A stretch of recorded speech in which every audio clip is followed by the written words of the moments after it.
Hello everybody, कैसे हो आप लोग। मेरा नाम है शिवम शुक्ला और मैं एक बार फिर से स्वागत है आपका मेरे यूट्यूब चैनल अंडरस्टैंडिंग ह्यूमैनिटीज में। आज मैं फिर से आप लोगों के लिए लेकर आ गया हूँ एक नया chapter, that is water resources, जो कि चैप्टर 3 है ज्योग्राफी का, क्लास 10th के। ठीक है, हम लोगों ने अभी इससे पहले दो चैप्टर्स खत्म कर लिए हैं। पहला chapter is resource and development and another one is forest वाला जो चैप्टर है आपका, वो हमारा खत्म हो चुका है। फिर उसके बाद हम लोगों ने हिस्ट्री के भी दो चैप्टर्स खत्म कर लिए हैं। हम लोग प्रोसीड फर्दर इस तरीके से कर रहे हैं कि हम लोग स्टार्टिंग में अभी ज्योग्राफी को खत्म करेंगे, then will be completing off with आपका हिस्ट्री, फिर उसके बाद economics and pol science. Board तक के लिए हम लोग अराउंड अराउंड दिसंबर तक सारी की सारी चीजें खत्म कर देंगे। उसी सीरीज में आज जो आपका थर्ड चैप्टर है, that is your water resources. इसी चैप्टर को लोग आगे बढ़ाएंगे और आई होप इससे पहले आपने चैप्टर 1 और चैप्टर 2 को कंप्लीट कर लिया हो। ठीक है, चलिए फिर इसी चैप्टर को हम लोग आगे आगे शुरू करते हैं। ठीक है, वाटर रिसोर्सेज। तो देखो ये जो नाम है, ये जो नाम आप देख रहे हो, इस बड़े बड़े नाम को देख के आपको एक चीज तो समझ आ रही होगी कि पानी की वैल्यू इसमें बताई गई है। तो इस चैप्टर को अगर हम लोग आज इंट्रोड्यूस कर रहे हैं ना, अगर एनसीईआरटीज में इस चैप्टर को इंट्रोड्यूस किया गया है, तो एक सिंपल सा सेंस है, कुछ ना कुछ सोच समझ के तो किया ही गया होगा। ठीक है ना, कुछ ना कुछ सोच समझ के किया होगा। अब क्यों ये चैप्टर को इंट्रोड्यूस किया गया है? पानी की वैल्यू को जानने के लिए। एक कोट है, बहुत फेमस कोट है, water water everywhere not a drop to drink. इस कोट का अगर आप मतलब जानोगे तो आपको अपने आप समझ आ जाएगा कि इसका सिंपल सा मतलब है कि पानी तो हमारे पास हर जगह अवेलेबल है। अब आप कहोगे सर हमारे पास ओशंस में भी पानी अवेलेबल है, रिवर्स में भी पानी अवेलेबल है, बहुत ज्यादा पानी, बारिश भी हो रही है और वाटर की अवेलेबिलिटी बहुत ज्यादा है, फिर भी आप ये क्यों कह रहे हो कि पानी अवेलेबल नहीं है? देखो, हमारे पास अगर मैं आपको एक सिंपल डेटा बताऊं तो 1% के अराउंड जो है वो वाटर अवेलेबल है, ड्रिंकिंग वाटर जिसको हम कहते हैं। ठीक है, वैसे अगर आप एनसीईआरटी देखोगे तो अराउंड 3% के अराउंड लिखा हुआ है, लेकिन वैसे हमारे पास 1% ही अवेलेबल है। 3%, देखो 3% जो वाटर अवेलेबल है that is fresh water, but it is not available for drinking. Reason क्या है? ये ग्लेशियर्स वगैरह में अभी मेल्ट, डाउन उसको ग्लेशियर्स वगैरह की फॉर्म में ही है, तो जब मेल्ट होगा वो बात की बात देखी जाएगी, लेकिन अभी फिलहाल तो हमारे पास सिर्फ 1% वाटर है। ठीक है, अब इस चैप्टर में हम लोग बस यही कुछ चीजें पढ़ेंगे कि पानी जो है वो क्यों, कैसे है, कहाँ पे हमें स्कैर्सिटी हो रही है, कहाँ पे हमारे पास पानी की कमी है, उसको कंजर्व कैसे करना चाहिए, कौन कौन सी स्टेट्स में चीजें हमने मेथड्स अपनाए गए, उन चीजों को हम लोग यहाँ पर पढ़ेंगे। रेन वाटर हार्वेस्टिंग पढ़ेंगे, फिर इसके बाद हम लोग नेक्स्ट वीडियो में इसका मैप भी देखेंगे। ठीक है, चलिए शुरू करते हैं। देखिए, सबसे पहले आप जो देख रहे हो यहाँ पर, water is one of the most important resources on the earth. ये बहुत अच्छी बात है और बहुत बात भी है और बिल्कुल सही बात भी है कि आज के समय में अभी तक हम लोगों ने रिसोर्सेज पढ़े, हमको रिसोर्स एंड डेवलपमेंट समझ आया था कि रिसोर्स हम लोग इसलिए पढ़ रहे हैं क्योंकि रिसोर्सेज आज के समय में बिल्कुल वेस्टेज होता जा रहा है हमारे यहाँ पे। ठीक है, हम लोग रिसोर्सेज ओवर यूज करते जा रहे हैं और जब हम रिसोर्सेज ओवर यूज कर रहे हैं तो उसकी वजह से क्या हो रहा है? उसकी वजह से हो रहा है कि रिसोर्सेज खत्म होते जा रहे हैं। सस्टेनेबल डेवलपमेंट का कॉन्सेप्ट जो है जिसपे हम लोग बात करते हैं वो क्लियर नहीं हो पा रहा। ठीक है, और इसी बेसिस पे हम लोग जो चलेंगे, ये चल रहे हैं हम लोग। पानी जो है एक बहुत इंपॉर्टेंट रिसोर्सेज है और almost 71% of the total surface of the earth is covered with water. Only 1% of fresh water is available for human use. देख रहे हो यहाँ पर क्या लिखा है? 71% जो है पानी, जो हालांकि हमारी अर्थ पे अगर आप देखोगे तो 30% के करीब करीब जो है लैंड है और 71% के अराउंड, 70% के अराउंड अराउंड हमारे पास पानी है। इसके बावजूद भी हमारे पास फ्रेश वाटर अवेलेबल नहीं है, हमारे पास वाटर की स्कैर्सिटी हो रही है। ठीक है, evaporation of waters from ocean and precipitation in the form of rainfall parts of the water cycle ensure the continuous availability of fresh water। और आप यहाँ पर एक चीज और देख रहे हो कि, अच्छा पहले आप लोग खुद सोचो और एक क्वेश्चन का मुझे जवाब दो, क्या पानी एक वाटर जो है is it a renewable resource और अ नॉन रिन्यूएबल रिसोर्स? ठीक है, क्या वाटर एक रिन्यूएबल रिसोर्स है या नॉन रिन्यूएबल रिसोर्स है? तो आप लोगों के दिमाग में एक क्वेश्चन पूछते ही दिमाग में आ गया होगा कि सर वाटर जो है वो रिन्यूएबल रिसोर्स है। ठीक है, तो बिल्कुल सही बात भी है कि पानी जो है, अगर आप देखोगे तो वाटर एक क्या है? एक रिन्यूएबल रिसोर्स है। ठीक है ना, water is a renewable resource, और जब पानी एक रिन्यूएबल रिसोर्स है तो इसको फिर तो हम कितना भी खर्च कर सकते हैं, बट ऐसा नहीं है। क्योंकि पानी के रिन्यू होने के तरीके कैसे कैसे, आप ये देखो, ध्यान से सुनना थोड़ा सा। वाटर साइकिल आपने देखी है, सिंपल सा सेंस होता है कि यहाँ पे आप वाटर देख रहे हो, ठीक है ना, this is water and then water evaporate from here, पानी इवेपोरेट होता है, उसके बाद क्या होता है? प्रेसिपिटेशन, कंडेंसेशन होता है ना, प्रेसिपिटेशन होती है, तो ये पूरा एक आप देखोगे तो इस तरीके से आपका साइकिल चलती है। ठीक है, लेकिन अब प्रॉब्लम क्या हो रही है? गर्मी बढ़ती जा रही है ग्लोबल वार्मिंग की वजह से, पानी का इवेपोरेशन तो बहुत ज्यादा हो रहा है, लेकिन क्लाइमेटिक डिस्टर्बेंसेस और मौसम डिस्टर्बेंसेस की वजह से क्या हो रहा है? पानी जो है बारिश उतने क्वांटिटी और उतने अमाउंट में हो नहीं पा रही। सिंपल सी बात है, जब पानी इवेपोरेट उसी अमाउंट से हो रहा है और कंडेंसेट उस अमाउंट से नहीं हो रहा है, या प्रेसिपिटेट उस अमाउंट से, या बारिश उस अमाउंट में नहीं हो रही है, तो क्या होगा, पानी उठेगा तो, लेकिन वापस नहीं आएगा लैंड पे। तो ये जो साइकिल है ये बिगड़ गया है, इसीलिए अब फ्रेश वाटर की कमी हो गई है और पानी की कमी हमारे पास हो रही है, और इसी दौरान इसी के लिए हम लोग ये चैप्टर्स पढ़ेंगे। ठीक है, जैसा कि आपने देखा कि India receives about 4% of the global precipitation. सोचिए कितना, 4%। 4% ग्लोबल प्रेसिपिटेशन क्या ही होता है।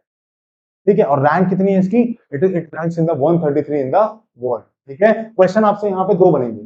सबसे पहला कि जो अर्थ है, सॉरी जो आपका लैंड है, जो प्रेसिपिटेशन हो रही है, सॉरी, वो कितना है, मतलब पानी जो है हमारे अर्थ पे वो कितना परसेंट अवेलेबल है, तो आप क्या कहोगे, 71% अवेलेबल है। ठीक है, देन उसके बाद आप क्या कहोगे, इवेपोरेशन जो है वाटर का वो किस अमाउंट में हो रहा है, और या फिर is water is a renewable resource या नॉन रिन्यूएबल रिसोर्स।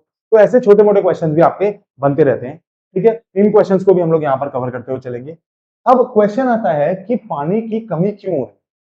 ठीक है, पानी की, मैंने क्या किया हुआ है, जो जो टॉपिक से क्वेश्चन पूछा जाता है सीधा सीधा उसी टॉपिक को आप देख रहे हो, मैंने पॉइंट बना के उसके लिखे हुए हैं, ताकि आप लोगों को कभी आसानी ना हो, जब एग्जाम के लिए आप पढ़ोगे तो आपको सीधा यहीं से आंसर मिल जाएंगे पॉइंट्स के तौर पर।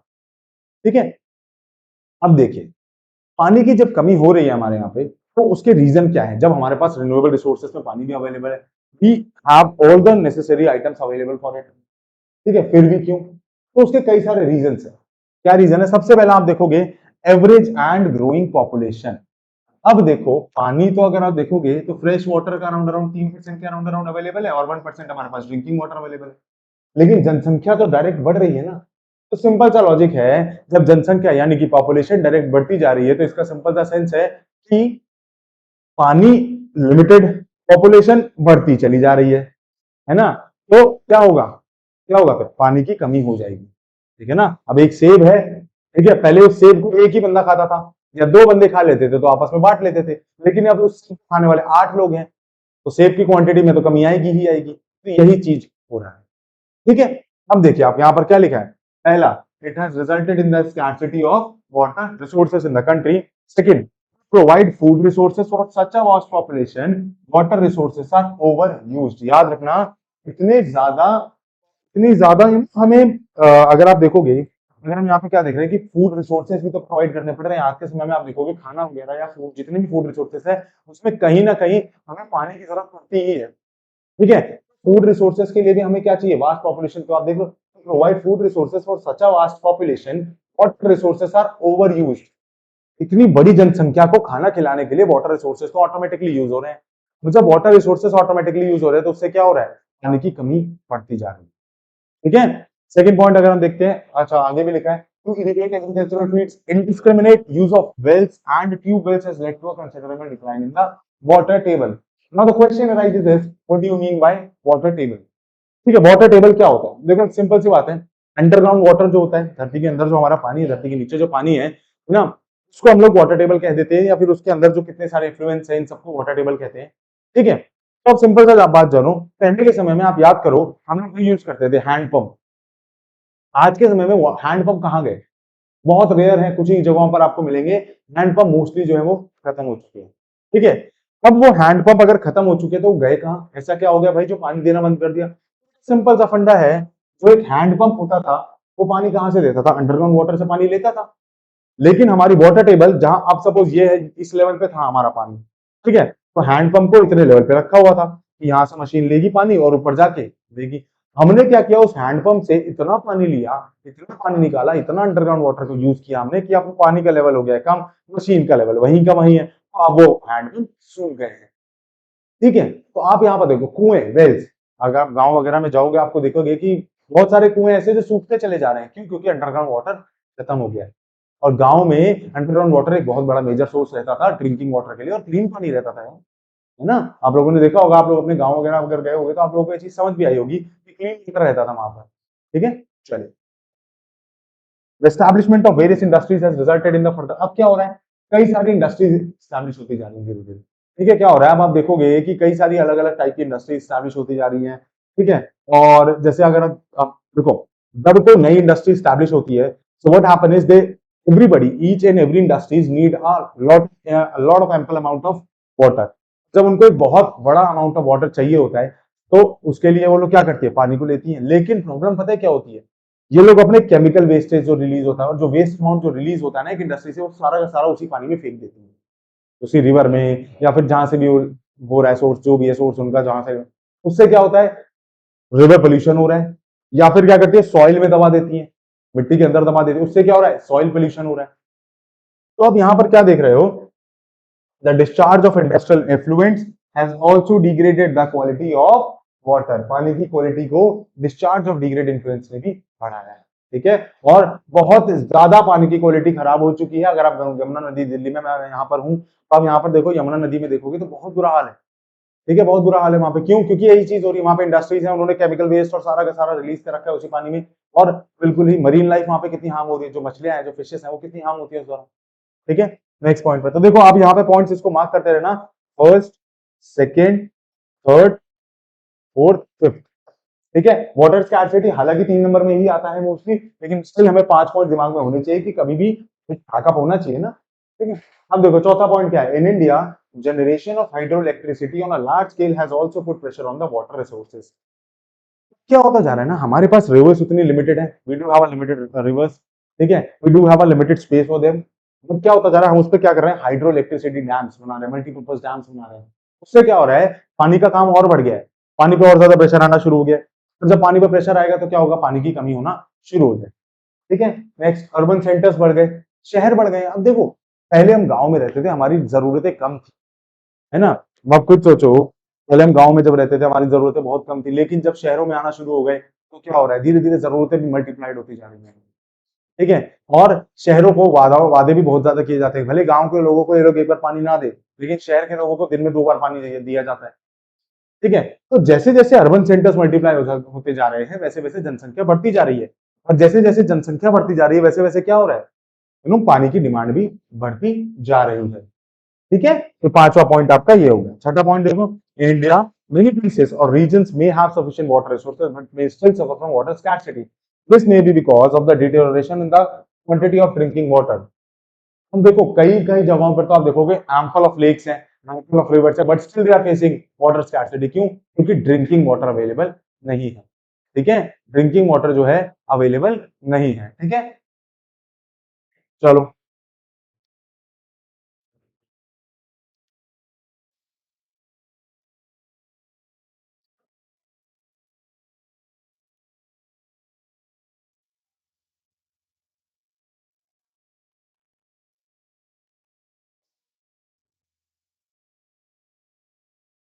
चलो आगे बढ़ते हैं हम।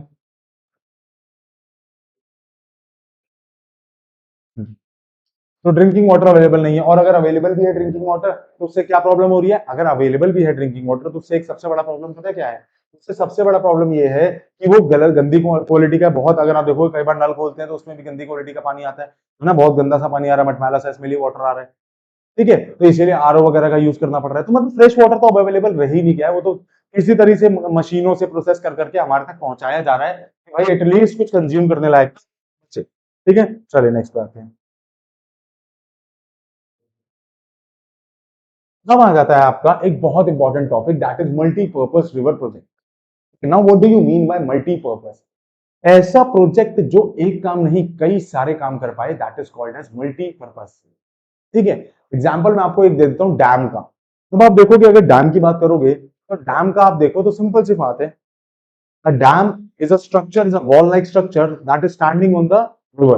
वो रिवर पे खड़ा हुआ है, ठीक है। उसके कई सारे काम, फ्लड को कंट्रोल करना, ठीक है, बिजली को बनाना, हाइड्रो इलेक्ट्रिसिटी बनाता है, ठीक है, मरीन लाइफ को भी इनहांस करता है, ठीक है। तो ये ऐसे प्रोजेक्ट जो आप देख रहे हो कई सारे काम करते हैं, तो मल्टीपर्पज प्रोजेक्ट हम इन्हीं को कहते हैं। इसमें क्वेश्चन बहुत बार पूछा जाता है, इससे बहुत बार क्वेश्चन पूछा जाता है, ठीक है। अब देखो, multipurpose project after independence with their integrated water resource management approach were thought of as of the vehicle that would lead the nation to development. और मल्टीपर्पज प्रोजेक्ट आप कहोगे कि सर ये क्यों बनाए जाते हैं, उसके पीछे बहुत सारे रीजंस है। देखो, मल्टीपर्पज प्रोजेक्ट ना बेटा ऐसी जगहों पर बेसिकली बनाए जाते हैं जहां पर पानी की जो क्वालिटी है या फिर पानी की जो कमी है वो बहुत ज्यादा है। उससे क्या होता है कि एक मल्टीपर्पज प्रोजेक्ट है, जैसे कैनाल बना दिया आपने, ठीक है, डैम बना दिया आपने, अब उससे क्या होगा, डैम जो है वो पानी प्रोवाइड करेगा हर एक नहर को, हर एक कैनाल को। अब जिन जिन जगहों पर नदी नहीं है वहां वहां पर पानी जाएगा। ठीक है, जिन जिन जगहों पर नदी नहीं है वहां वहां पर वाटर इजीली जाएगा। ठीक है, और उससे क्या होगा, इरिगेशन फैसिलिटीज बढ़ेंगी, एग्रीकल्चर बढ़ेगा। और जिन लोगों का काम नहीं बन पा रहा था, जो लोग मानसून पे डिपेंड होते थे, वो उनकी डिपेंडेंसी ऑन मानसून जो है वो कम हो जाएगा। क्लियर है?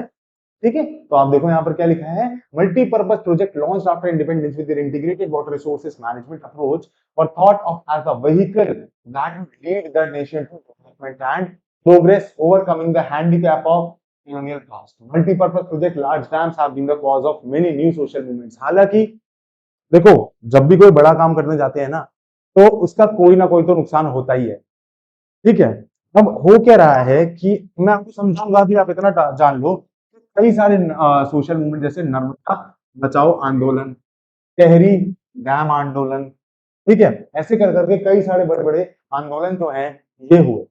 ये आंदोलन क्यों हो रहे हैं? नर्मदा नर्मदा नदी पर पहले तो याद रखो आप लोग, सरदार सरोवर डैम है। ये मैं अभी मैप्स वाला जो वीडियो डालूंगा तो आपको अभी नेक्स्ट वीडियो में ही मिल जाएगा। ठीक है, टहरी डैम है भागीरथी नदी पर। ठीक है, इन नदियों पर डैम बनाने से नुकसान क्या है? जो ये आंदोलन चल रहे हैं, बड़े बड़े मूवमेंट आप देख रहे हो ना, चल रहे हैं, क्यों चल रहे हैं? इनके इनका अगर ये मूवमेंट हम चला भी रहे हैं तो what is the use of this movement? अगर आप कहोगे कि सर एक जगह आप कह रहे हो कि डैम बनाना अच्छी बात है, एक जगह डैम मल्टीपर्पज, और एक जगह आप कह रहे हो कि इनकी वजह से मूवमेंट्स हो रहे हैं, लोग विरोध कर रहे हैं, लोग प्रोटेस्ट कर रहे हैं, ऐसा क्यों? इसको जब मैं अभी एडवांटेज और डिसएडवांटेज पढ़ाऊंगा तो और अच्छे से और क्लियरिटी से समझाऊंगा। उसके लिए आप आगे बढ़ो। livelihood and their meager access and control over resources greater good of the nation। क्या लिखा है? कई बार जो लोकल पीपल थे, they had to give up their land, उनको अपनी जमीनें देनी पड़ती हैं, है ना? इन सबको मैं आपको अच्छे से समझाऊंगा। अच्छा, एक और चीज याद रखो, एक क्वेश्चन बनता भी है कि टेम्पल ऑफ मॉडर्न इंडिया किसको कहा जाता है? ठीक है ना, एनसीईआरटी में पहले था भी कि टेम्पल ऑफ मॉडर्न इंडिया, ये क्वेश्चन एमसीक्यूज में आता है और बहुत सारे बच्चे इसमें कंफ्यूज भी हो जाते हैं। तो याद रखना, टेम्पल ऑफ मॉडर्न इंडिया कहा जाता है डैम्स को। ठीक है, किसको कहा जाता है? डैम्स को, मल्टीपर्पज प्रोजेक्ट्स को। ऑप्शन में आपके डैम आएगा तो सीधा जाके टिक कर देना। और ये किसने कहा था? तो ये कहा था जवाहरलाल नेहरू। जवाहरलाल नेहरू इंडिया के पहले प्रधानमंत्री, prime minister, India first prime minister Jawaharlal Nehru has quoted this statement of about regarding dams that dams are temples of modern India। ठीक है, डैम्स क्या है? Temple of modern India. याद रख लो, टेम्पल ऑफ मॉडर्न इंडिया किसको कहते हैं? डैम्स। ठीक है, चलिए, डैम क्या होते हैं? अब डैम की डेफिनेशन हर बार पूछी जाती है, ये याद रखना। एक और क्वेश्चन मिल गया, देखो ये क्वेश्चन जो मैं बता रहा हूँ इनको बिल्कुल इग्नोर मत करना, ये वही क्वेश्चन है, ये बिल्कुल पेपर ही है एक तरीके से। ठीक है, समझाते समझाते, इसीलिए मैं आपको ये क्वेश्चंस की जो पीपीटी है ऐसे ही प्रिपेयर करता हूं मैं जानबूझ के, कि आपको वही क्वेश्चंस मिले, जो वही पॉइंट्स मिले, ताकि चैप्टर भी कंप्लीट हो जाए। वरना तो एनसीईआरटी को सीधा खोल के मैं पढ़ाने लग जाऊं। ठीक है, लेकिन मैंने इसको इसीलिए प्रिपेयर किया हुआ है कि आपको क्वेश्चन फॉर्म में भी मिल रहा है और पीपीटी फॉर्म में भी मिल रहा है। ठीक है, चलिए, dam is a barrier across flowing water that obstructs. ये आप फिगर देख रहे हो। ठीक है, अब इस फिगर को जब आप देख रहे हो तो आपको एक चीज समझ आ रही होगी यहाँ पे, डैम क्या है? ठीक है,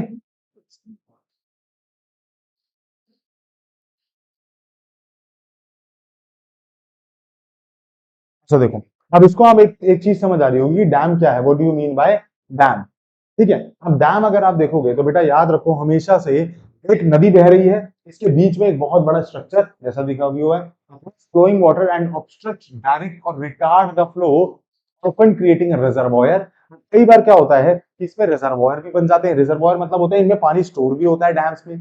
ठीक है, लेक भी बन जाता है या इंपाउंडमेंट भी। अब सिंपल सी बात है, इस डैम के ऊपर बहुत ज्यादा, डैम के अंदर या डैम के पीछे भी ना कई बार क्या होता है, पानी बहुत ज्यादा से स्टोर हो जाता है।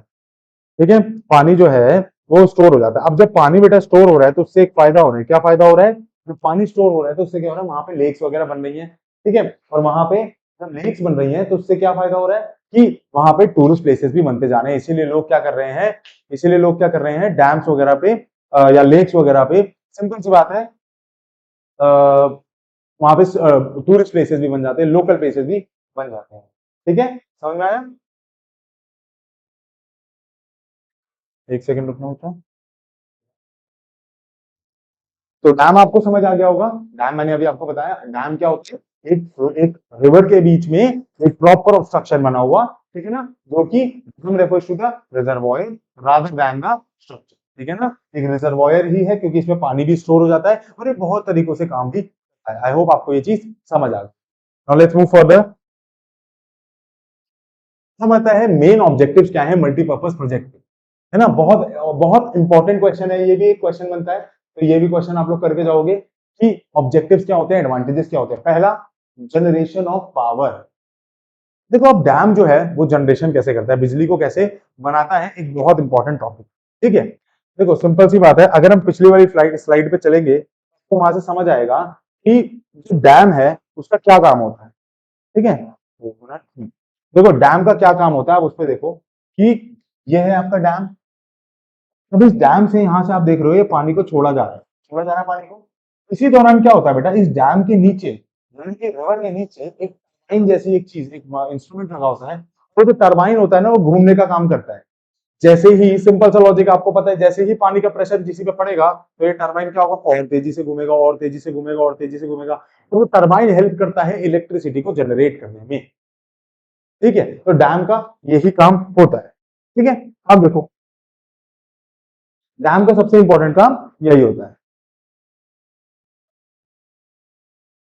अब हमने क्या देखा, सबसे पहले क्या कर रहा है कि ये generation of power, they produce neat pollution free and cheapest energy which is the backbone of industry and agriculture.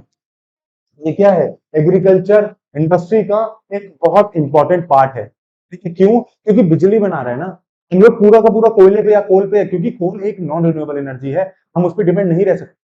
तो हम लोगों ने क्या किया, वाटर का यूज करना शुरू किया, उससे हाइड्रो इलेक्ट्रिसिटी बनाना शुरू कर दिया। Economic survey 2005 to 2006 these produce more than 30,000 megawatt, कितना बड़ा अमाउंट जो है, 30,000 मेगावाट के अराउंड अराउंड हम लोग started making from these dams. जो मल्टीपर्पज प्रोजेक्ट है, we started making the electricity through these resources.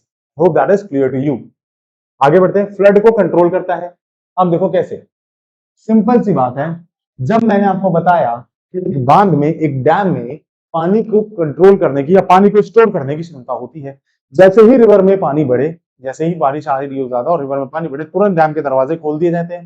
Dam पे और कुछ जो एक बहुत एम्पल अमाउंट का वाटर होता है वो डैम के अंदर स्टोर हो जाता है, और जैसे ही स्टोर होगा पानी का, रिवर का जो पानी है वो वापस से नॉर्मल हो जाएगा। तो फ्लड को कंट्रोल करने में भी आता है काम। These projects have converted many river of sorrow, ठीक है ना। Now what is river of sorrow, there is difference between a river of sorrow, है ना। What is river of sorrow, देखो आपको एक चीज समझनी पड़ेगी कि रिवर ऑफ सॉरो होती क्या है। रिवर ऑफ सॉरो मतलब ऐसी नदी जो दुख ला रही है, जो शोक ला रही हो।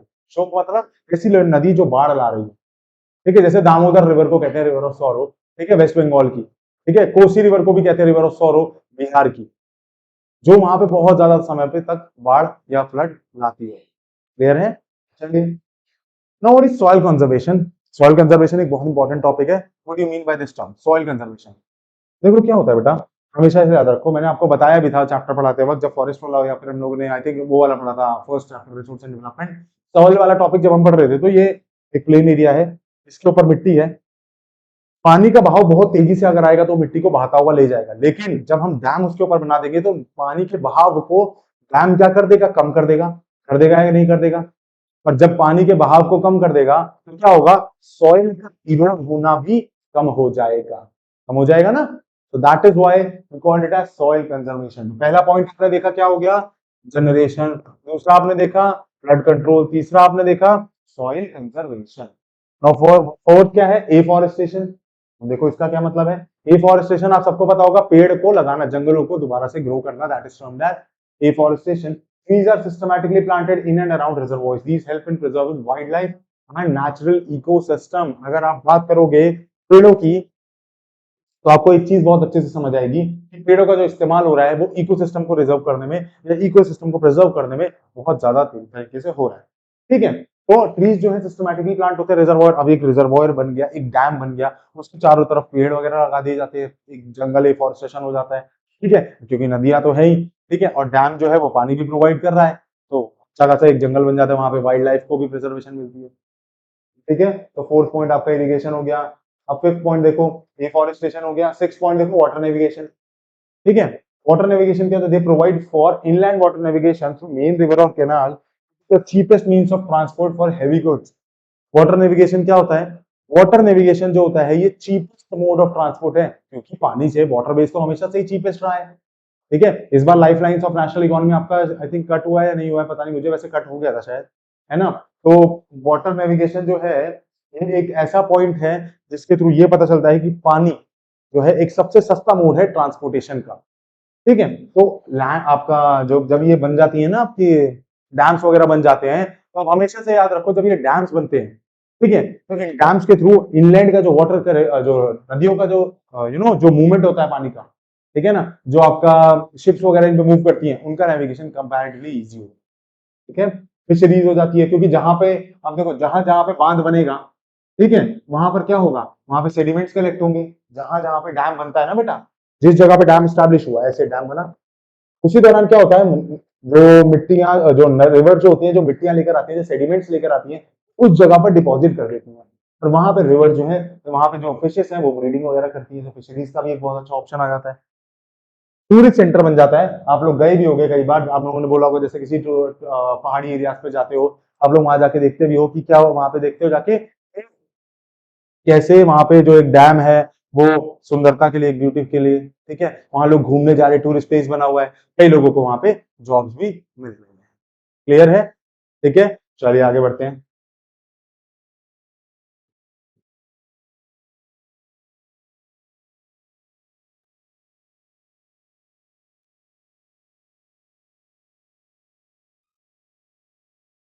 Now the next one is negative impact of building big dams. देखो जब हम लोगों ने पॉजिटिव पढ़े तो नेगेटिव इंपैक्ट भी हमें सुनना पड़ेगा, बड़े डैम्स को बनाने का नेगेटिव इंपैक्ट क्या हो। पॉजिटिव इंपैक्ट तो हम लोगों ने देख लिया था, now what is negative impact. At present many big dams are constructed in our country, these are called multipurpose dam. अभी मैंने आप लोगों को बताया था कि मल्टीपर्पज डैम जो होते हैं वो क्या होता है। मल्टीपर्पज डैम मतलब ऐसे डैम जो बहुत सारे यूसेज में काम, बहुत सारी जगहों पर उनका यूसेज हो रहा है, बहुत सारे काम कर रहे हैं वो, तो इसीलिए उनको हम क्या कह देते हैं, that is why we called it as multipurpose dam. ठीक है, क्योंकि वो पानी भी प्रोवाइड कर रहे हैं इरिगेशन के लिए, इंडस्ट्रियल यूसेज के लिए। Recently these multipurpose dam have come under attacks from environmentalist, लेकिन इसका एक प्रॉब्लम है सबसे बड़ा, द बिगेस्ट प्रॉब्लम इज कि ये जो डैम्स है ना ये नेगेटिव इंपैक्ट भी प्रोवाइड कर रहे हैं। Now the question is how they are providing negative impact, because दो क्वेश्चन बनते हैं जब बोर्ड में एग्जाम में क्वेश्चन ऐसे पूछे जाते हैं। पहला क्वेश्चन ये पूछ दिया जाएगा आपसे कि पॉजिटिव इंपैक्ट क्या थे, या फिर दूसरे सेट में क्वेश्चन पूछ देंगे नेगेटिव इंपैक्ट क्या थे। क्वेश्चन उसी टॉपिक से ही आते हैं, उठा उठा के चार पांच टॉपिक से उन्हीं से ही क्वेश्चन आते हैं, लेकिन अलग अलग सिनेरियोज में रहते हैं। ठीक है, तो उसके नेगेटिव इंपैक्ट पड़ते हैं। पहला, damming of rivers and regulating their flow result in excessive sedimentation. क्या होता है, मैंने आपको बताया, सपोज ये रिवर है एंड यहाँ पर हमने डैम बना रखा है, उससे क्या होता है, जो नदी सेडिमेंट्स कैरी कर रही होती है वो वहां पे डिपॉजिट करती हुई चलती है। ठीक है, अब देखो आप, ये है सपोज रिवर का फ्लो, ठीक है, और यहाँ पर डैम बना, एक बड़ा स्ट्रक्चर डैम का बनके रेडी हो, क्या होगा, यहाँ से जो नदी ला रही थी वो सेडिमेंट्स यहाँ पर डिपॉजिट करती जाती है। इससे क्या होता है, एक जगह पर एक्सेसिव सेडिमेंटेशन, इस सेडिमेंट को हालांकि आगे बहते हुए जाना था, लेकिन ये जा नहीं पाया क्योंकि हमने एक डैम खड़ा कर दिया, तो पत्थर यहीं डिपॉजिट हो गए। ठीक है, तो इससे क्या हो रहा है, दिस में hamper aquatic life and their migration. तो इससे क्या हो रहा है कि जो मछलियां, जो फिशेस थी, वो यहां से जाती थी, हमेशा उनका एक रूट था, ठीक है, यहाँ से जाती हुई एक किसी और वाटर बॉडी में जाती थी, क्योंकि एक हर एक जानवर का अपना एक लाइफ साइकिल होता है, कि हर एक जानवर का, वो यहाँ पे पैदा हुआ है तो यहाँ पे वो बच्चे देगा, वहां पे वो डेथ होगी उसकी, उन सब लाइफ साइकिल के अकॉर्डिंगली चलता है, चलाता है नेचर हमारा। बट यहाँ पे क्या हो रहा है, आपने यहाँ पे एक बड़ा सा रिजर्व बनाया है, उनका जो लाइफ साइकिल था फिशेस का वो इम्पैक्ट कर जाता है, ठीक है, और वहां से उनको प्रॉब्लम होनी शुरू हो जाती है। फिर आप देखो क्या होता है, जब, सिंपल सी बात आप खुद सोचो, एक रिवर है, थर्ड पॉइंट देखो, building of dams result in the submergence of land and vegetation, this result in the decomposition of vegetation. अब आप खुद सोचो, एक बड़ा सा लैंड है, एक बड़ा सा एरिया है, वहां पर डैम बनाया हमने, एक नदी पे डैम बनाया, उससे क्या होगा, जो वहां पर पानी होगा, है ना, इतने से अगर इतना सा स्ट्रक्चर है उसमें आपने डैम खड़ा कर दिया, तो उससे क्या होगा, जो नदी का पानी होगा वो साइड साइड में जाएगा, साइड में जाएगा, रिवर तो रुकेगी नहीं ना बहना, साइड में जाएगा, उससे क्या होगा, फ्लड आ जाता है, कि जो लोगों के आसपास जमीनें होती है ना उस नदी के आसपास, वो डूब जाती हैं, और इससे लोगों को बहुत ज्यादा नुकसान होता है। और यही एक बहुत इंपॉर्टेंट रीजन भी है जिसकी वजह से आप देखते हो कि जो लोग, जो नर्मदा बचाओ आंदोलन और टेहरी डैम आंदोलन हमने जो पढ़ा था, है ना, वो इसी वजह से हो रहा है। नर्मदा बचाओ आंदोलन क्यों था, तो नर्मदा बचाओ आंदोलन जो था वो, उसमें क्या हो रहा था, नर्मदा नदी पर सरदार सरोवर डैम बन रहा था, ठीक है, सरदार सरोवर डैम बन रहा था, और नर्मदा नदी के आसपास बहुत सारे क्या कहते हैं आपके गांव थे, ठीक है, और उन गांव के डूबने की आशंका थी, ठीक है, और इन्हीं खतरों की वजह से जो मैं आपको अभी नेगेटिव इंपैक्ट्स बता रहा हूँ, इसी वजह से ये आंदोलन चलाया गया था कि हमें नर्मदा नदी को बचाना चाहिए। हालांकि ये एक क्योंकि ऑब्वियस सी बात है, डेवलपमेंट तो करना ही है, हालांकि development comes with a cost, है ना, सिंपल सी बात है, बट डेवलपमेंट तो करना ही है, विकास को तो हम रोक ही नहीं सकते, कुछ ना कुछ एडजस्ट किया गया था। फिर construction of large dams results in the displacement of villages and communities. मैंने आपको बताया जब बाढ़ आ जाएगी तो क्या होगा, वो लोग वहां वहां से छोड़ छोड़ के चले जाते हैं। जब वहां से छोड़ के चले जाएंगे, ठीक है ना, तो सिंपल सी बात है, जब लोगों ने डैम बना, लोगों ने अपनी कम्युनिटीज, अपने गांव को छोड़ छोड़ के वहां से लीव कर गए, तो उनको अपने घर छोड़ने पड़ते, तो ये भी एक नेगेटिव इंपैक्ट है। Large forest areas also submerged, बड़े बड़े फॉरेस्ट एरियाज डूब जाते हैं क्योंकि डैम बन रहा है एक बहुत बड़ा, तो बेसी बात है बड़े बड़े फॉरेस्ट एरियाज भी डूबेंगे, और जब बड़े बड़े फॉरेस्ट एरियाज डूबेंगे तो उनसे पेड़ पौधों को और आपके जो एनिमल्स हैं इनको भी नुकसान तो होगा ही होगा, ठीक है। As dams provide water for irrigation, intensive irrigation leads to salinity of soil. क्या होता है, देखो सिंपल सी बात है, ये मिट्टी है, फर्टाइल सॉइल है, इसके ऊपर आप कंटिन्यू अगर ज्यादा से ज्यादा पानी डालते जाओगे तो क्या हो जाएगा, ये मिट्टी सलाइन हो जाएगी, है ना, वो मिट्टी उसमें थोड़ा सा नमक की मात्रा ज्यादा बढ़ जाएगी, उसके जो नीचे के न्यूट्रिएंट्स थे वो ऊपर साइड आ जाएंगे, तो उससे क्या होगा, सॉइल का जो फर्टाइल बैलेंस होता है that will get completely destroyed, and when it get completely destroyed it simply means कि वहां की फर्टिलिटी में कमी तो आएगी ही आएगी, ठीक है। तो बहुत ज्यादा इरिगेशन भी करना सही नहीं रहता है। फिर क्या लिखा है, frequently the water in large dams is used for the benefit of urban population, the rural population is often left out। तो बेटा होता क्या है, जो हर सोसाइटी की प्रॉब्लम है वही यहाँ पर भी है, रिच वर्सेस पुअर। जो डैम्स का सबसे ज्यादा फायदा होता है ना, वो गरीबों को कभी नहीं हुआ, ठीक है, गरीबों को कभी नहीं हुआ, हमेशा से जो इसका फायदा है वो अमीर किसानों, रिच पीपल्स ने, रिच फार्मर्स ने ही लिया है, और पुअर फार्मर्स का इससे फायदा कभी भी नहीं हुआ, ठीक है। Dams which were initially built to control floods are now causing floods। आप देखो ये क्वेश्चन आपके दिमाग में भी आएगा, ये अच्छा स्टेटमेंट के फॉर्म पे भी आ जाए, इस चीज को थोड़ा सा समझना कि dams which are built earlier to control floods are now causing flood। हमने डैम के पॉजिटिव इंपैक्ट में पढ़ा था कि जो बांध है, जो डैम है, वो फ्लड को कंट्रोल कर रहा है, सही बात है ना, बट द थिंग इज कि हम अब यहां पर पढ़ रहे हैं कि डैम ही फ्लड ला रहा है। ऐसा क्यों, क्योंकि देखो डैम्स को जब फ्लड कंट्रोल के लिए कहा गया था और डैम्स को जब इस्तेमाल किया गया था फ्लड कंट्रोल के लिए, तो तब किया गया था कि जब नदी में पानी बहुत ज्यादा एम्पल अमाउंट में आ जाए। लेकिन हमने डैम्स को इतना फ्रीक्वेंटली बिल्ड करना शुरू कर दिया कि डैम्स फाइनली एक हैवॉक क्रिएट करने लग गए हैं, कि जगह जगह पर डैम बनने शुरू हो गए हैं, ठीक है, और वो एक हैवॉक क्रिएट करना शुरू हो गया क्योंकि जहां भी डैम बनेगा वो एक बार तो भयंकर बाढ़ लाता ही लाता, ठीक है। तो आपने यहाँ पर क्या देखा कि कैसे जो है डैम जो है बेसिकली हैवॉक क्रिएट कर रहे हैं, ठीक है। अब नेक्स्ट वाला हम लोग टॉपिक देखते हैं, क्या लिखा है, land degradation, waterborne diseases and pollution are some other effects of building large dams. It has been stressed that it is more beneficial to build small check dams and small reservoirs in order to deal with the problem of water scarcity. It not only provides water for irrigation at the time of need, but also recharges groundwater। तो अब हमें ना इसको थोड़ा सा sort करना पड़ेगा। हमें क्या करना चाहिए कि इन बड़े बड़े डैम्स बनाने की जगह वहां पे थोड़े छोटे छोटे डैम्स बनाने चाहिए, ताकि इससे क्या होगा, अगर हम छोटे डैम बनाएंगे ना, या छोटे छोटे से रिजर्वॉयर्स बनाएंगे, तो इससे जो हमारी पानी की प्रॉब्लम है वो भी सॉल्व हो जाएगी, ठीक है, क्योंकि हम उससे कैनाल्स का इस्तेमाल कर सकते हैं। एंड अनदर प्रॉब्लम इज कि हम फ्लड वाला जो सिनेरियो वो भी हमारा सॉर्ट आउट हो जाए, सही बात है ना, क्योंकि छोटे डैम जो है बाढ़ नहीं लाएंगे, लेकिन जो बड़े डैम से वो फ्लड ले आते हैं, तो इस प्रॉब्लम को भी हम लोग ऐसे सॉर्ट कर सकते हैं। और देखो यहाँ पर क्या लिखा है, it not only provides water for irrigation at the time of need but also recharges ground water. और आपका डैम बनने से क्या होता है, वाटर साइकिल में भी इंप्रूवमेंट आएगी और ग्राउंड वाटर को रिचार्ज करने में भी हेल्प करेगी। आई होप आपको ये सारी चीजें क्लियर हो गई होंगी, ठीक है। Now let's start with another thing, hydraulic structures for in ancient India.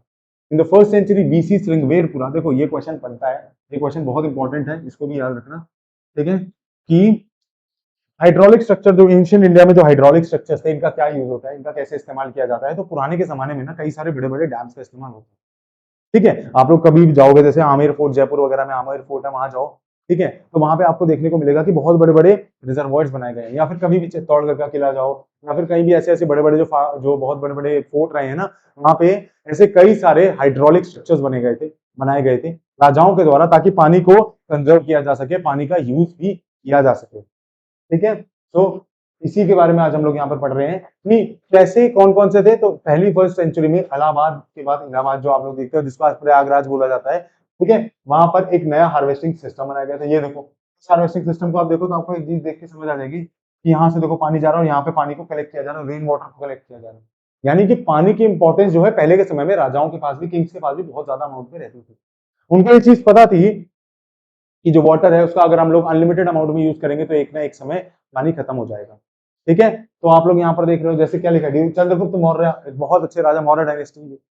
ठीक है, इन्होंने भी क्या बनाया था, कई सारे डैम्स, लेक्स, इरिगेशन सिस्टम्स बनाए, है ना। और हमें जैसे आप कलिंग के समय में नागार्जुन कोंडा, वेन्नूर, ऐसी जगहों पर, कोल्हापुर जगहों पर भी, वहां पर भी देखोगे तो आपको एक चीज समझ आएगी कि कैसे डैम्स का इस्तेमाल किया जा रहा है, कैसे वाटर रिजर्वॉयर्स का इस्तेमाल किया जा रहा है पानी को कंजर्व करने के लिए। ठीक है, फिर 11वीं सेंचुरी में भोपाल लेक है, one of the largest artificial lake बनाई गई थी। और हौस खास जो दिल्ली में है, हौस खास में आप देखते हो वहां पे दिल्ली में, वहां पे इल्तुतमिश ने क्या बनाया था, सिटी फोर्ट एरिया में एक बहुत बड़ा, हौस खास कभी जाओगे तो वहां पे जस्ट साइड में डियर पार्क है, उसके पास देखना कभी। ठीक है, वहां पे बहुत बड़ा ऐसे ही वो बनाया हुआ है रिजर्वॉयर, जो सिटी फोर्ट एरिया में इल्तुतमिश के द्वारा कंस्ट्रक्ट कराया गया था। ठीक है, क्लियर है। अब ये कुछ फैक्ट्स हैं, जैसे रूफटॉप रेन वाटर हार्वेस्टिंग जो है मोस्टली कहां पर प्रैक्टिस होती है, बहुत इंपॉर्टेंट है, तो याद रखना रूफटॉप रेन वाटर हार्वेस्टिंग पहले होती क्या है, इस चीज को जानो। सिंपल सी बात जान लो, ये है आपकी छत और ये है आपका घर, समझ लो, इमेजिन कर लो। ठीक है, नाउ व्हाट हैपन इज कि यहाँ पर बारिश ऊपर है, तो मैं इसको पूरा हटा दूं।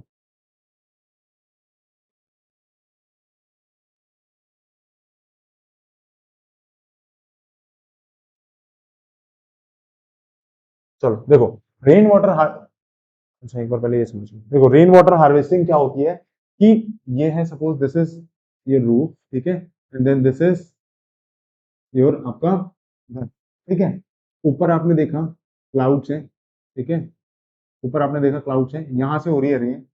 ठीक है, यहाँ से बारिश होती है, तो क्या होता है, इस बारिश की इस वाली जगह पर पानी स्टोर हो जाता है।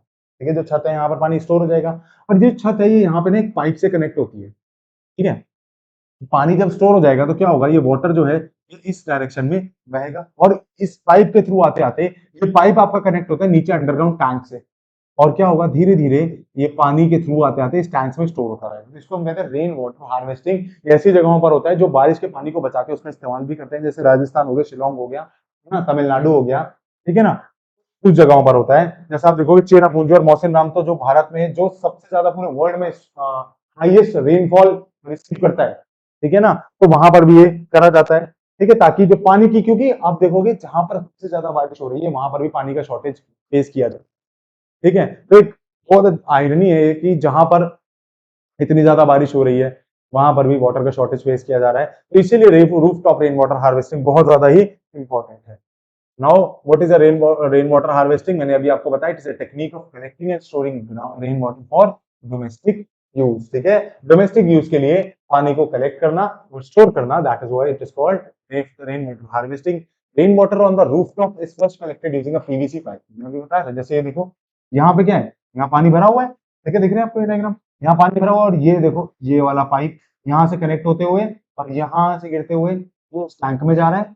इस टैंक में अगर आप देखोगे तो सेडिमेंट्स के थ्रू, यहाँ पे देखो सेडिमेंट्स है, क्या होता है ना, जो पहाड़ों का पानी साफ क्यों होता है, पहाड़ों से झरने से पानी गिर रहा होता है, वो साफ क्यों होता है, उसके पीछे का रीजन होता है, कई सारे पत्थरों से निकलता हुआ आ रहा होता है। और जब कई सारे बड़े बड़े पत्थरों से निकलता हुआ आएगा तो क्या होगा, उसमें सेडिमेंट्स की वजह से गंदगी उस पत्थरों में रह जाती है और फ्रेश पानी बाहर आता है। सही बात है ना, तो सेम यही पे होता है, यहाँ सेडिमेंट से फिल्टर होके यहाँ अंडरग्राउंड टैंक जो बने हुए हैं वहां पे छोड़ दो। ठीक है, क्लियर है, चलिए। Water is then taken down either to a sump or a hollow structure or depression where liquid collect for the immediate use or a well or any other structure which is dug in the premises house। वही मैंने बताया कि यहाँ से जाता है, फिर उसके बाद यहाँ पर एक बड़ा टैंक या बड़ा वेल वगैरह कुछ डग आउट होता है, तो वहां पर ये पानी इकट्ठा होता है। ठीक है, और वहीं से फिर बाद में घर वाले या कोई भी जो लोग होंगे वो उनका इस्तेमाल करते रहते हैं। Water from this well can be used later for domestic consumption. It also recharges the water table. India has a long tradition of water harvesting, और भारत में तो बहुत समय से ही वाटर हार्वेस्टिंग हो रही है। भारत में आप ये मान लो कि राजस्थान, शिलोंग, मेघालय, मतलब हर जगहों पर, तमिलनाडु ने तो ऑफिशियल भी कर दिया, अभी मैं बताऊंगा अभी आपको। ठीक है, तो एक बहुत ज्यादा ही बड़ी अमाउंट में वाटर रिचार्ज हो रहा है वहां पे, and was also called by different names, और अलग अलग नाम है। ठीक है, जैसे अगर आप देखोगे तो रेन वाटर हार्वेस्टिंग के, जैसे राजस्थान में देखोगे जोहाद, टैंकास, पलर पानी, है ना, बहुत सारे अलग अलग नाम है। Rooftop rainwater harvesting was practiced in Rajasthan and in Bengal. Long canals were taken out from large rivers which received water during flooding of the river in dry regions of western India. Agricultural fields were converted into rain-fed storage structures. This helped the soil to gain moisture in Rajasthan. अब इससे क्या हो रहा है कि कई जगहों पर जो एग्रीकल्चर फील्ड है ना, उनको इन्होंने रूफटॉप रेन वाटर हार्वेस्टिंग के लिए बना रखा है। इन्होंने एक छोटा सा एक एरिया अपलिफ्ट कर दिया। अब सपोज ये एक फील्ड है, यहाँ पर क्या किया, एक हल्का सा पत्थर से या फिर किसी चीज से एक ये स्ट्रक्चर तैयार कर दिया। अब क्या होगा, पानी यहाँ स्टोरेज होगा। पानी का स्टोरेज होते क्या होगा, जो यहाँ की मिट्टी है इसमें नमी पहुंचेगी और यहाँ की नमी में, यहाँ की मिट्टी में क्या हो, यहाँ की सॉइल में फर्टिलिटी का इंक्रीमेंट हो जाएगा। क्लियर है? चलिए अब आगे देखते हैं हम लोग। Rain water harvesting is one of the important method. और पानी की कमी में वाटर टेबल को मेंटेन करने के लिए भी रेन वाटर हार्वेस्टिंग जो है बहुत इंपॉर्टेंट मेथड है ना। ये हमें वाटर भी डोमेस्टिक यूज के लिए भी सप्लाई करता है और वाटर टेबल को रिचार्ज करने में भी हेल्प करता है। जी मैंने अभी आपको बताया, वही चीज यहाँ पर लिखी है। ठीक है, हालांकि डिफरेंट मेथड्स भी अडॉप्ट किए जाते हैं। जैसे अब क्वेश्चन यहाँ बनता है, पहला क्वेश्चन क्या बनेगा, ये गुल्स और कुल्स क्या होते हैं। तो गुल्स और कुल्स क्या है, सिंपल सी बात है। In hill and mountainous region people have built divergent channels of the western Himalayas for agriculture. हम देखो क्या होता है बेटा, कि जो पहाड़ी एरियाज हैं वहां पर ना डाइवर्जेंट चैनल्स बना रखे हैं। बारिश आएगी उन चैनल्स को, देखो ये अगर एक घर है, ठीक है, तो क्या कर रखा है, इस घर में क्या कर रखा है, पहाड़ी एरिया है, ठीक है, बड़े बड़े पहाड़ हैं, तो इन्होंने क्या कर रखा है, डाइवर्जेंट चैनल्स बना रखे कि पानी जब भी बरसेगा ना, इन चैनल से होता हुआ और एक जगह पे स्टोर हो जाएगा। बेसिकली सिंपल सा, चैनल वगैरह मत याद रखो, चैनल तो एक टेक्निकल टर्म है। अगर मैं सिंपल सी भाषा में, तो गलियां बना रखी हैं उनके लिए छोटी छोटी, उन गलियों के थ्रू ही पानी जाता है, जाके एक स्टोरेज टैंक में डेवलप या फिर वो जमा हो जाता है। ठीक है, तो उसको हम क्या कहते हैं, गुल्स और कुल्स। क्वेश्चन ये पूछा जाता है कि गुल्स और कुल्स टर्म है ना, ये जो टर्म है ये सबसे पहले बेसिकली ये कहां पर इस्तेमाल होती है, तो याद रखना वेस्टर्न हिमालयस की जगह इस टर्म का इस्तेमाल किया जाता है, वेस्टर्न हिमालयस में। ठीक है, in the rooftop rain water harvesting Rajasthan में भी बहुत ज्यादा यूज किया जाता है। बंगाल में अगर आप देखोगे तो वहां पर भी इसका इस्तेमाल है। ठीक है, in arid and semi arid regions agriculture fields were converted into rainfed storage structure that allowed the water to stand and moisture the soil such as khadins in Jaisalmer and johad in other part of Rajasthan. ठीक है, खादिन और जोहाद क्या होता है, तो ये वाला system देखो, ये होता है खादिन सिस्टम। इसको समझो, खादिन बेसिकली जैसलमेर में इस्तेमाल होता है, ठीक है, और जोहाद जो है वो राजस्थान के अदर पार्ट में। ये नाम है तरीका वही, बस है नाम मतलब वही, रेन वाटर हार्वेस्ट ही किया जा रहा है, लेकिन बस तरीके बदल दिए गए हैं। अलग अलग तरीकों से ना रेन वाटर को हार्वेस्ट किया जा रहा है और उस हिसाब से अपनी स्टेट्स के अकॉर्डिंग इन्होंने नाम रखे हुए। जैसे आप देख रहे हो खादिन, आप देख रहे हो जोहाद। ठीक है, तो खादिन क्या है, ये देखो, ये यहाँ पे इन्होंने क्या बनाया हुआ है, ये स्ट्रक्चर बनाया हुआ है और यहाँ पे देखो, यहाँ से क्या है, ये पेड़ है आपका। अब क्या हो रहा है, ये यहाँ पे वाटर रिजर्व, वाटर को इकट्ठा करते हैं। ठीक है, यहाँ से जो भी पानी इकट्ठा हो रहा है वो क्या हो रहा है, यहाँ से फिल्टर होता हुआ और यहाँ पे जाके इकट्ठा हो जाता है। सिंपल सी बात याद रखनी है कि खादिन और जोहाद एक तरीका है, जिसका जो रेन वाटर हार्वेस्टिंग का एक तरीका है, जो राजस्थान में इस्तेमाल किया जाता है। और वहीं आपको दूसरी चीज याद रखनी है कि गुल्स और कुल्स जो है वो भी एक तरीका है जो हिमालय में यूज किया जाता है। ठीक है, third one is the tanker other part of the well developed rooftop rainwater harvesting and are built inside the main house of the courtyard. This is Rajasthan में मैंने आपको टैंकार्स बताए थे। जब हम लोग पिछली बार वो देख रहे थे तो क्या देखा था कि पाइप के थ्रू होता हुआ नीचे फिल्टर हो रहा है और फिर उसके बाद टैंकार्स, बड़े बड़े टैंक होते हैं, खूब बड़े बड़े टैंक होते हैं, इनमें पानी स्टोर हो जाता है और ये घरों के नीचे बने होते हैं। तो इससे फायदा पता है क्या होता है राजस्थान में, क्योंकि पानी जब भरा है घर के नीचे आपके, तो घर को ठंडा भी रखता है, वहां गर्मी बहुत होती है ना, तो घर को ठंडा भी रखता है। फिर देखो Tamil Nadu is the first state in India, बहुत इंपॉर्टेंट है, क्वेश्चन हर बार बनता है, which is the first state in India to which has made rooftop rain water harvesting structure compulsory. तो कौन सी स्टेट है, तमिलनाडु, याद रखना है, कौन सी स्टेट है, तमिलनाडु। और जो भी इस चीज को फॉलो नहीं करेगा, लीगल प्रोविजंस है उसके अकॉर्डिंग भी। ठीक है, चलो आगे बढ़ते हैं।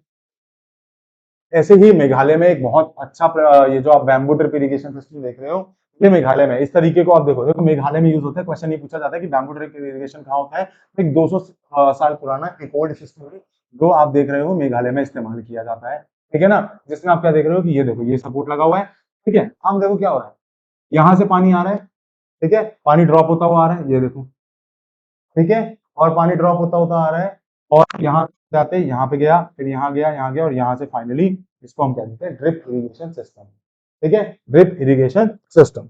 ठीक है, तमिलनाडु पहला स्टेट है, ये मैं आपको बता ही चुका हूँ।